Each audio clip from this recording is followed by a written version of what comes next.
the importance of aligning with the right people. And the best advice that you've been given during this process, what was that? Yeah. So, I will say, if I hadn't had that experience with Aaron, I probably would have never taken that first step. It is so hard, and unfortunately, it's a rough thing to happen to make me take that step. But it happened, and it was a blessing for down the road.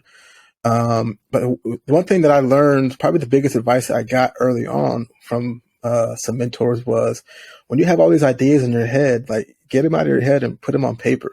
Like, write them down, type them up, do something, get them out of your head, because when they're in your head, you can't do anything with it. But when you have it written down, right, it's you're taking the first action because you've taken it from your head to paper, and you're, more likely to be able to take that next step because you already did one step of taking it out of your head and doing an action with it, putting it on paper. And so I always encourage people when they talk to me about doing business or want to do something, to say, write it down. Like, get it out of your head, get it down on paper. That could be your first step towards accountability.